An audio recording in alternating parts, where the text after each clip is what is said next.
Bueno, acompáñenme por favor a Mateo capítulo 9, que es el pasaje que hemos estado considerando, que hemos estado estudiando, y ya hemos visto varias, varias, varios milagros que hace el Señor Jesucristo. Comenzamos con un paralítico que sana, después también un leproso, por ahí también sana a la suegra de Pedro, si no mal recuerdo, a la hija de Jairo, en fin, ya hemos visto algunos de esos milagros que hace el Señor. Y en esta noche vamos a ver en Mateo capítulo 9, los versos del 9 al 13, y vamos a ver qué es lo que está sucediendo aquí. Es lo que se conoce como el llamamiento de Mateo. El Señor Jesús, después de haber liberado a aquel, o de haber sanado, mejor dicho, a aquel paralítico, no sé si recuerdan la historia, la vimos la semana pasada, donde van estos hombres y llevan entendemos que es su amigo, lo llevan hasta donde está el Señor Jesús, y él le dice: tus pecados te son perdonados. Algunos de los fariseos que estaban ahí se cuestionan que por qué dice eso. Él está blasfemando al decir que le son perdonados los pecados, y el Señor les dice: bueno, ¿qué es más fácil decir? Perdón, los pecados te son perdonados, o decir levántate y anda. Y entonces el Señor Jesús pues lo sana, demostrando que tiene el poder para perdonar, pero perdón, el poder para sanar, pero también la autoridad para perdonar los pecados. Entonces ahí vimos eso. Y dice aquí en el verso 9: pasando Jesús de allí, es después de que él estuvo con este paralítico, dice Mateo 9:9: pasando Jesús de allí, vio a un hombre llamado Mateo, que estaba sentado al banco de los tributos públicos, y le dijo: sígueme. Y se levantó y le siguió. Y aconteció que, estando él sentado a la mesa en la casa, he aquí que muchos publicanos y pecadores que habían venido se sentaron juntamente a la mesa con Jesús y sus discípulos. Cuando vieron esto, los fariseos dijeron a los discípulos: ¿por qué come vuestro maestro con los publicanos y pecadores?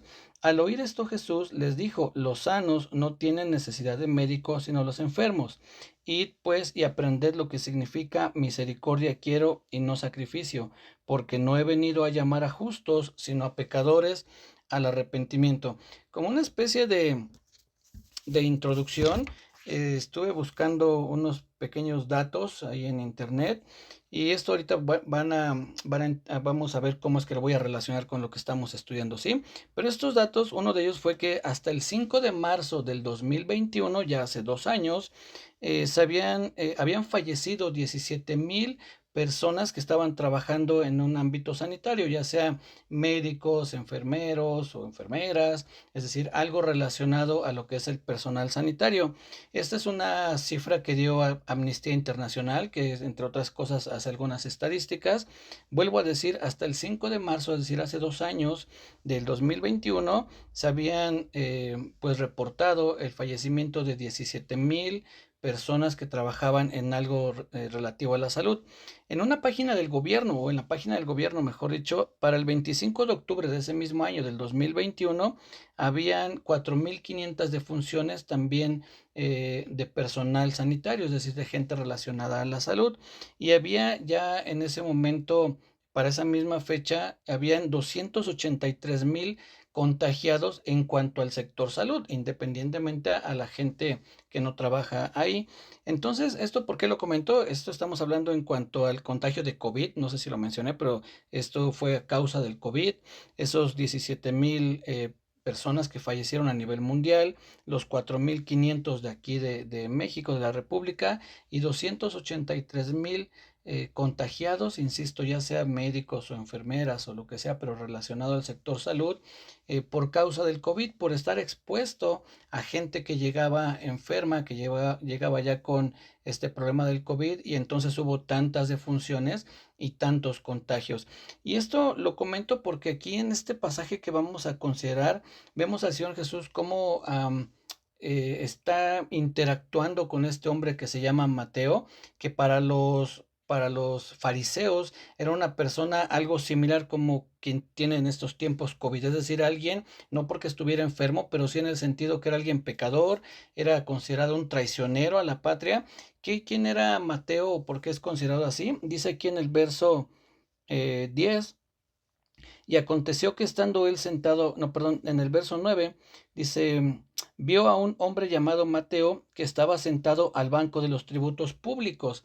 Este hombre Mateo era lo que se conoce como un publicano o alguien que cobraba los impuestos.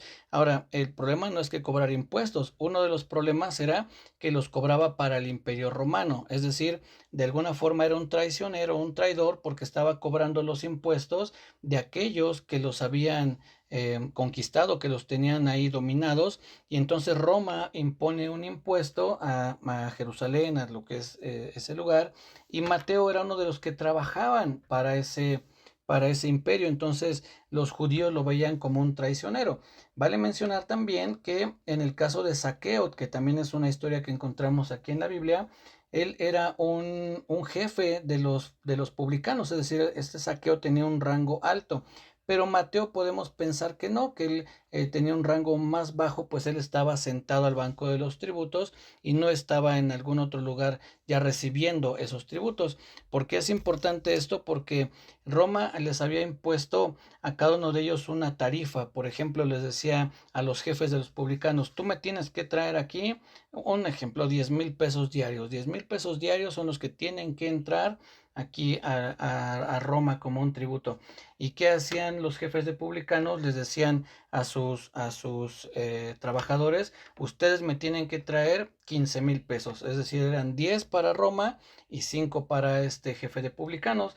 ¿Y qué hacían los publicanos? Decían, bueno, yo le tengo que entregar, por ejemplo, 1,000, pues de los 10 que somos, cada uno le tenemos que entregar 1,000, pero ellos cobraban 1,500 para entonces poderse quedar esos otros 500 pesos extras. Solamente son cifras de ejemplo, no es que fuera el caso.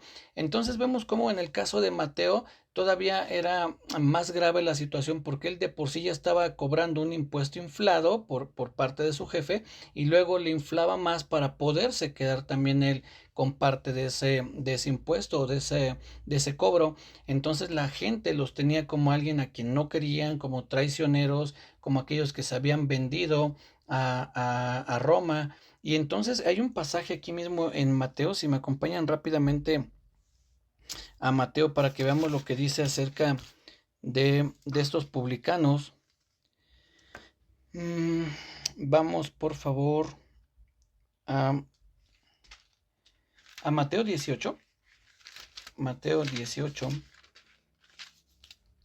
Aquí lo que vamos a leer es cuando el Señor Jesús está enseñando cómo se debe perdonar al hermano. Dice, por ejemplo, en el verso 15, Mateo 18:15, por tanto, si tu hermano peca contra ti, ve y repréndele estando tú y él solos. Si te oyere, has ganado a tu hermano. Ahí nos está enseñando la manera en que se debe de tratar un pecado dentro de la iglesia. Y en el verso 17 dice, si no los oyere, si no oyere a la gente que en algún momento le está aconsejando a este hombre, si no los oyere a ellos, dilo a la iglesia. Y si no oyere a la iglesia, tenle por gentil y publicano. Por qué menciona esto el Señor Jesús? Porque los publicanos, entre otras cosas, eran personas que también habían sido ya, ¿cómo se puede decir? Se me fue la palabra, decir que ya los habían corrido de la sinagoga, ya no podían participar, excomulgados, la palabra, ya los habían excomulgado de las sinagogas, ya no podían participar de los eventos o de las ceremonias religiosas. Entonces, por eso le dice, tenlo como un gentil, alguien que no, un gentil es alguien que no es judío, y un publicano es alguien que sí podía ser judío, podía también ser de otra nacionalidad, pero podía ser judío, pero vendido al Imperio Romano. Entonces, tenlo como un gentil y un publicano, alguien que no puede participar ya de las cosas religiosas. Este era Mateo, este era este hombre al que el Señor Jesús le dice, nuevamente leo en el verso 9, pasando Jesús de allí, vio a un hombre llamado Mateo, que estaba sentado al banco de los tributos públicos, y le dijo, sígueme, y se levantó y le siguió. Entonces, vemos cómo el Señor Jesús les contaba lo del COVID porque él no tenía ese reparo en poder hablarle a una persona que ante la sociedad y sobre todo ante los fariseos, que eran esos líderes religiosos del pueblo de Israel, él no tenía ese temor de contaminarse, ¿no? Lo digo entre comillas porque podemos ver que el Señor Jesús no se contaminaba, a diferencia de las ceremonias o ritos que Dios les había dado en el Antiguo Testamento, donde no podían tener contacto con un gentil, no podían tener contacto con alguien muerto, no podían tener contacto con algún leproso. Y algunas de las primeras sanidades que pudimos encontrar aquí, que empezamos a estudiar en cuanto al Señor Jesús, justamente es que Él sana a un leproso. Eso está, no recuerdo en qué pasaje recién lo vimos, pero dice en ese pasaje en Mateo 8, dice el verso 2: He aquí vino un leproso y se postró ante él diciendo: Señor, si quieres puedes limpiarme. Jesús extendió la mano y le tocó diciendo: Quiero, sé limpio. Vemos cómo el Señor Jesús toca a este hombre, lo cual era algo que lo volvía, según las costumbres judías, impuro. Pero el Señor Jesús, siendo Dios, teniendo ese amor que tenía, teniendo esa misericordia para los hombres, Él no lo detenía pensar si era pecador, si era un leproso. Él extendía su misericordia para todo aquel que quisiera recibir esa misericordia. Y en este caso, en el caso de Mateo, el Señor Jesús extiende su misericordia hacia él y Mateo responde. Dice aquí que Mateo se levantó y le siguió. Y aconteció, dice en el verso 10, que estando él sentado a la mesa en la casa, he aquí que muchos publicanos y pecadores que habían venido se sentaron juntamente a la mesa con Jesús y sus discípulos. Cuando vieron esto los fariseos, dijeron a los discípulos: ¿Por qué come vuestro maestro con los publicanos y pecadores? Estos hombres se sentían como un nivel más alto, como que su santidad era mayor, como que ellos no podían juntarse con los pecadores porque entonces algo les iba a pasar, se podían contaminar, se podían volver impuros. Y entonces dice, bueno, le preguntan a los discípulos: ¿por qué tu maestro? ¿Por qué su maestro come con publicanos y pecadores? Estos hombres eran ya una especie de élite, eran unos hombres que se sentían, insisto, superiores a los demás, en los que creían que los demás no los merecían, y entonces rechazaban a los pecadores, rechazaban a los publicanos. Un pasaje que nos deja ver también un poco acerca de esto lo vamos a encontrar aquí mismo en Mateo. Si me acompañan, por favor, a Mateo, vamos a ver lo que dice, no, perdón, es Lucas 7. Vamos rápidamente a Lucas 7 para que más o menos veamos cuál era el pensamiento de estas personas, ¿sí? Lucas 7, y vamos a ver lo que dicen los versos 37 al 39. Lucas 7 dice: Entonces una mujer de la ciudad que era pecadora, al saber que Jesús estaba a la mesa en casa del fariseo, fíjense qué contraste, estaba el Señor Jesús con un fariseo que lo había invitado a su casa, y entra una mujer que es pecadora. Ya la mujer necesitaba cierta valentía para poder entrar a ese lugar, porque ella sabía que era la casa de un fariseo, y podían haberle impedido la entrada o incluso estando ahí haberla corrido, pero ella entra a ver al Señor Jesús. Y dice en el verso, ahí en el verso 37, al saber que Jesús estaba a la mesa en casa del fariseo, trajo un frasco de alabastro con perfume, y estando detrás de él a sus pies, llorando, comenzó a regar con lágrimas sus pies, y los enjugaba con sus cabellos, y besaba sus pies, y los ungía con el perfume. Verso 39. Cuando vio esto el fariseo que le había convidado, dijo para sí: si fuera profeta, conocería quién y qué clase de mujer es la que le toca, que es pecadora.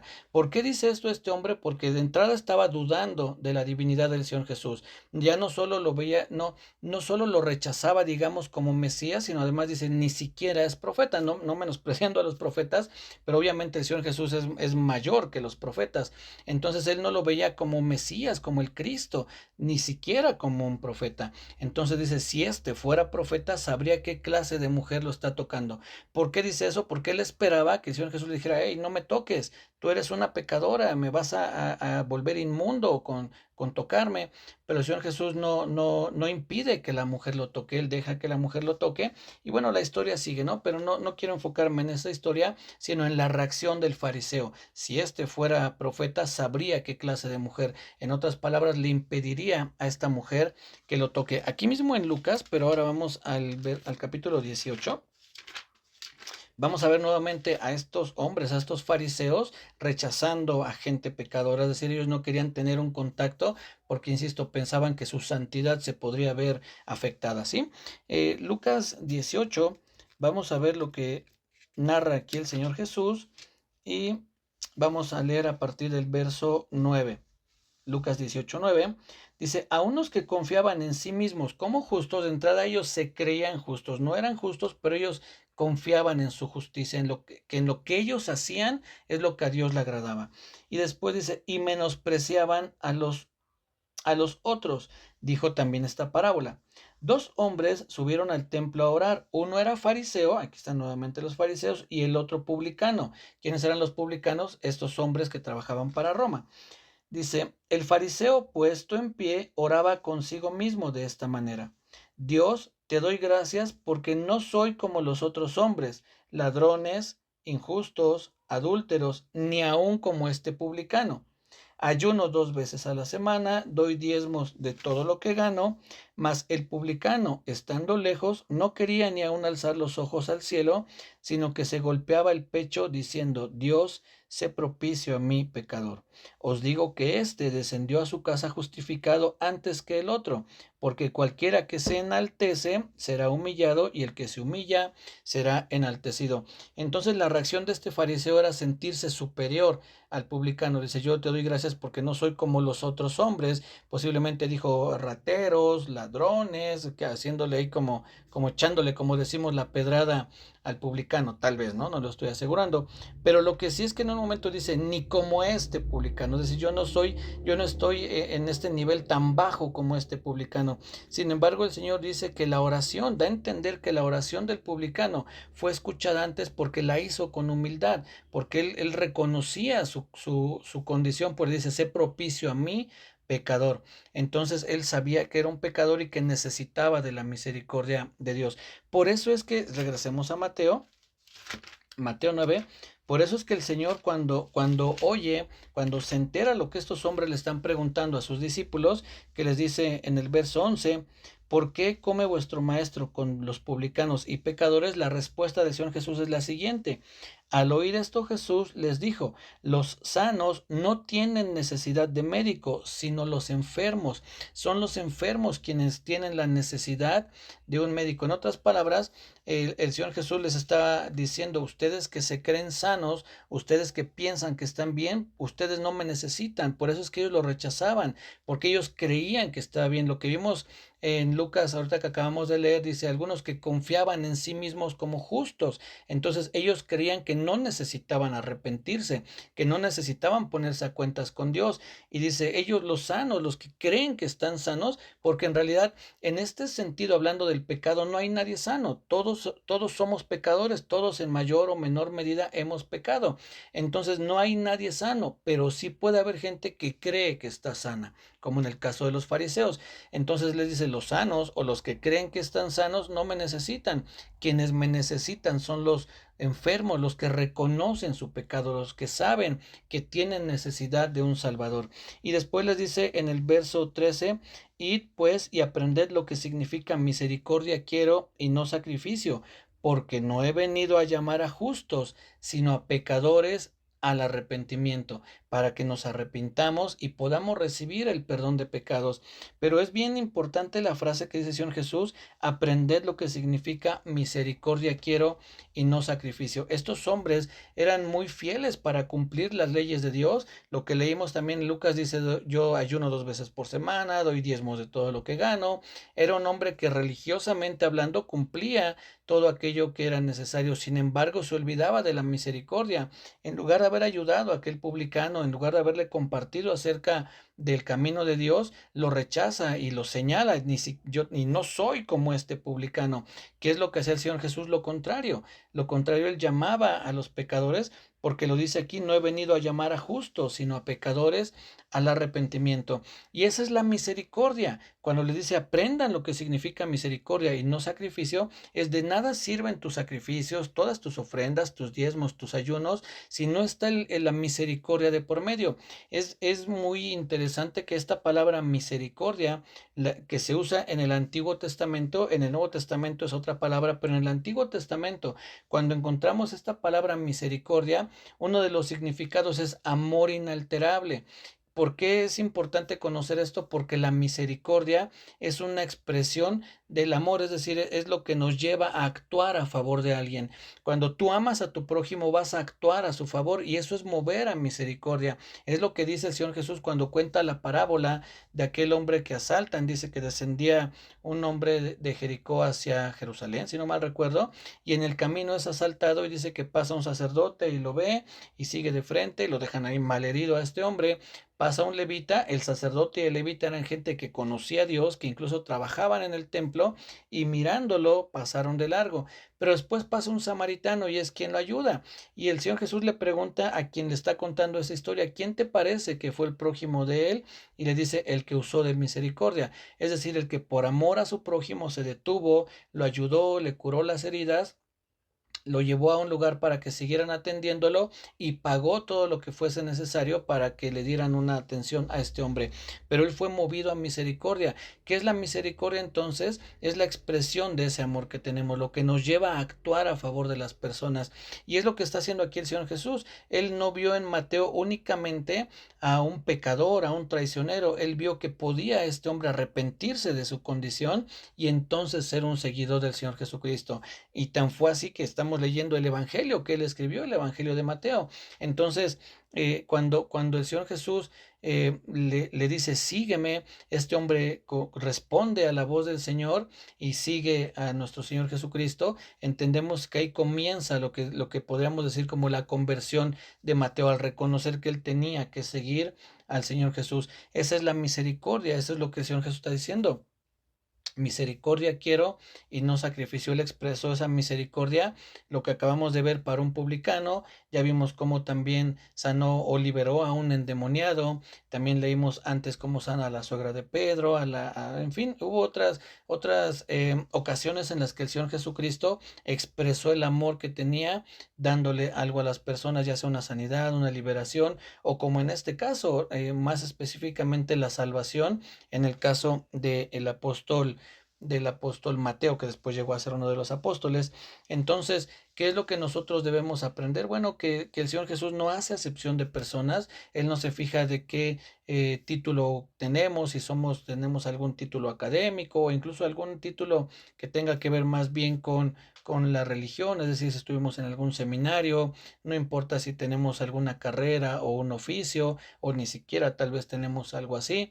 En lo que Él se enfoca es en nuestro interior. Todo lo que vimos acerca del Sermón del Monte, algo que aprendimos y que repetí una y otra vez, es que el Señor Jesucristo nos está enseñando la verdadera espiritualidad y Él se enfoca en el corazón. Él está apuntando directamente a nuestro corazón. Lo aprendimos cuando dice que aquel que mira a una mujer para codiciarla o desearla en su corazón, ya adulteró. No solamente es llegar al punto en el que una persona tenga en intimidad, dos personas que no son esposos, y se lleva a cabo el adulterio, sino desde el momento en el que dentro, en el interior, se formula ese deseo, dice, ya pecó. También aquel que dice, que oíste que fue dicho no matarás, pero yo os digo que aquel que insulta a su hermano, los insultos o las maledicencias vienen también de dentro del corazón. Entonces aquí lo que el Señor Jesús nos está enseñando en todo este camino que hemos estado considerando es el actuar por misericordia, es que Él está enfocando el interior y nosotros debemos de agradecer que el Señor no hace acepciones, que Él no le importa la condición de social o que tengamos, sino Él está mirando nuestro interior, Él está viendo lo que hay dentro de nosotros. Cuenta aquí la Biblia cuando Dios manda a elegir, a ungir, mejor dicho, al nuevo rey de Israel. El primer rey de Israel se llamaba Saúl y después para suceder o para el nuevo rey, manda Dios a un profeta, a un juez y profeta que es Samuel, para ungir al nuevo rey. Y entonces sale uno de los hijos de este hombre de la casa que ha ido a visitar, y por lo que podemos entender era un hombre alto, tal vez fornido, bien parecido, y entonces el profeta dice, este es el ungido, y Dios le dice, no, él no es. Yo no miro lo que está por fuera, yo veo lo que hay en el interior. Y es lo mismo que está pasando aquí. Por fuera, este hombre, Mateo, era un publicano, un traicionero, era alguien que se había vendido a la nación contraria, pero el Señor estaba mirando su interior. Él estaba viendo que Mateo, con todo y que era un pecador, porque sí que lo era, como cualquiera de nosotros, él iba a responder al llamado que él le diera. Y se levanta Mateo y comienza a seguir al Señor. Y entonces vemos cómo el Señor no hace acepción de personas. Eso es lo primero. Lo segundo que tenemos que aprender es que nosotros no debemos sentirnos más que nadie. No podemos decir que hoy que nosotros conocemos al Señor, que Él nos ha perdonado, entonces yo soy súper santísimo y no puedo juntarme o hablarle o tener algún contacto con los pecadores. haciendo un paréntesis, yo entiendo que no debemos tener comunión, dice la Biblia, que es comunión, que en lugar de buscar a mis hermanos que me pueden, hermanos hablando de la fe, que me pueden ayudar a edificar mi vida, me vaya yo a buscar a las personas que tienen malos hábitos, que cometen muchos pecados, que no son hijos de Dios, para tener comunión con ellos. ¿Qué es lo que va a pasar? Es muy posible que termine yo haciendo o compartiendo sus prácticas en lugar de jalarlos hacia el Evangelio. Y la Biblia dice, conviértanse ellos a ti y no tú a ellos. Pero tristemente muchas veces pasa lo contrario. Tanto estamos con personas pues que no son de edificación para nuestra vida, que terminamos cometiendo los pecados que ellos cometen. Pero sí podemos hablar del Evangelio, sí podemos en algún momento convivir o compartir un mismo lugar, una fiesta, pero el problema es cuando ya nos involucramos de manera constante con ellos, porque ahí es donde corremos el peligro. Sin embargo, como vemos aquí en el Señor Jesús, Él llama a Mateo para que se convierta, para que lo siga, para que se arrepienta, porque es lo que dice al final, que Él vino a llamar a los pecadores, dice, al arrepentimiento. Eso es lo que espera el Señor de nosotros. Pero nosotros, vuelvo al punto, no debemos sentirnos más, no debemos sentir que somos superiores a nadie, ni porque tengamos incluso un cargo, ya sea dentro de la sociedad o en la iglesia. Tal vez habrá gente que tiene algún cargo en la iglesia y le haga sentirse más, ¿no? Le haga sentir que él es superior, que él tiene, no sé, más conocimiento, más unción, que es lo que de repente también se llega a dar. Y eso no debe ser así, no debemos sentirnos más que nadie, porque el Señor Jesús vino, dice la Biblia, fue una profecía que encontramos en el libro de Zacarías, dice, aquí viene tu rey, manso y humilde, sentado sobre un pollino, dice, sobre un hijo de asna. Entonces, el Señor Jesús fue alguien humilde, fue alguien manso, alguien que no se jactaba de que él tenía poder y que él podía hacer milagros. Él fue humilde, tan humilde que llegó a la cruz y estando en la cruz dijo al Padre, Padre, perdónalos porque no saben lo que hace. Tan humilde fue el Señor Jesús que a pesar de nuestra condición, acompáñenme rápidamente a Primera de Corintios 1:27. Primera de Corintios 1:27. Vamos a ver a quiénes escogió el Señor. Dice aquí, vamos a leer desde el 26. Dice, pues mirad, hermanos, vuestra vocación, que no sois muchos sabios según la carne, ni muchos poderosos, ni muchos nobles, sino que lo necio del mundo escogió Dios para avergonzar a los sabios, y lo débil del mundo escogió Dios para avergonzar a lo fuerte, y lo vil del mundo y lo menospreciado escogió Dios, y lo que no es, para deshacer lo que es, a fin de que nadie se jacte en su presencia. En otras palabras, si Dios te eligió a ti o me eligió a mí para ser su hijo, no fue porque hayamos sido, como dice aquí, poderosos o nobles en el sentido del dinero, ¿no? De la nobleza, la riqueza. Dice, sino que escogió a lo débil, a lo necio, a lo vil y a lo menospreciado. Dice, para que nadie se jacte, para que nadie pueda decir, Dios me eligió porque yo soy tan bueno en esto, porque yo soy tan preparado, soy tan inteligente, soy tan capaz. No, nos escogió porque éramos lo vil, lo menospreciado, porque éramos lo débil, porque éramos lo necio, y Él nos escogió para glorificar su nombre, para que tomándonos de esa manera pudiera Él transformar nuestras vidas. Y aún así, vamos ahora a Hebreos, rápidamente vamos a Hebreos, para que veamos cuál fue esa humildad del Señor Jesús que Él escogió, como vemos a lo vil, a lo menospreciado. Pero vamos a ver esta expresión de su humildad en Hebreos capítulo 2, verso 11. Dice, vamos a leer desde el 10, dice, porque convenía a aquel por cuya causa son todas las cosas, es decir, al Señor Jesús, y por quien todas las cosas subsisten, que habiendo de llevar muchos hijos a la gloria, perfeccionase por aflicciones al autor de la salvación de ellos, porque el que santifica y los que son santificados de uno son todos, por lo cual no se avergüenza de llamarlos hermanos, diciendo, anunciaré a mis hermanos tu nombre, en medio de la congregación te alabaré. Entonces fíjense cómo el Señor en esa humildad, aun sabiendo que en nuestra condición pecadora, en nuestra condición que íbamos a fallarle, que íbamos a cometer muchos errores, Él nos avergüenza de llamarnos hermanos. porque Él está trabajando en nuestra vida, porque como dice aquí un poquito antes, estamos siendo perfeccionados por la obra del Padre, del Hijo y del Espíritu Santo. Es la obra que están haciendo en nosotros y es por eso que no se avergüenza de llamarnos hermanos. Él es humilde, no dice mis siervos, aquellos que yo rescaté, yo pagué por tu vida. Tú no lo dice de una manera así, nos llama hermanos, nos llama con amor, nos llama con cariño y esas son expresiones de esa misericordia. Por eso les dice, aprendan lo que significa misericordia quiero y no sacrificio. Podríamos, como los fariseos, llevar nuestros sacrificios al templo, es decir, comparándonos con aquellos tiempos, dar nuestras ofrendas, ayunar, diezmar de todo lo que ganamos, pero si no tenemos amor, si no hay esa expresión de ese amor inalterable, entonces, como dice el apóstol Pablo en 1 Corintios 13, entonces nada somos. El apóstol dice ahí, podía yo dar mi cuerpo para ser quemado, pero si no tengo amor, de nada me sirve.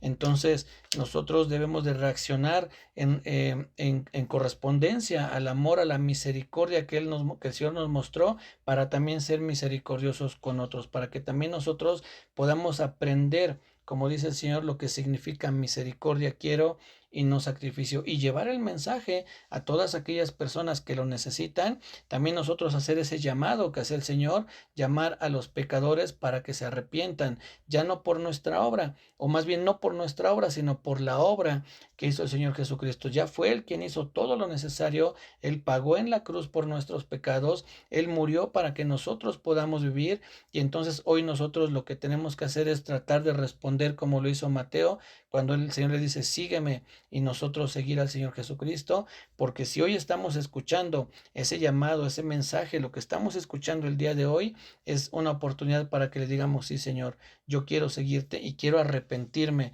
de mis pecados. Él nos llama para arrepentirnos, no nos dice, bueno, eres pecador, pero no te preocupes, está bien, con calma, no, arrepiéntete. Después comienza el proceso de santificación, pero hoy tenemos que arrepentirnos de todos aquellos pecados que hemos cometido, porque el Señor Jesús nos está extendiendo esa oportunidad y debemos de responder como lo hizo Mateo y diciéndole, Señor, ayúdame a que yo pueda arrepentirme, a que me dé cuenta de la necesidad que tengo de ti, que yo reconozca que soy un enfermo, que es decir, enfermo en cuanto al pecado, que no me pasa a mí como los fariseos, que crea yo que estoy sano cuando en realidad te necesito, cuando en realidad lo que necesito es que tú traigas esa sanidad o ese perdón de pecados a mi vida y pueda yo volverme un seguidor de ti, del Señor Jesucristo. Entonces, pues mis hermanos, eso es lo que podemos aprender aquí en este breve pasaje del llamamiento de Mateo, cómo es que el Señor Jesús no le importaba contaminarse, porque además ni se contaminaba, pero era lo que la gente creía que podía pasar,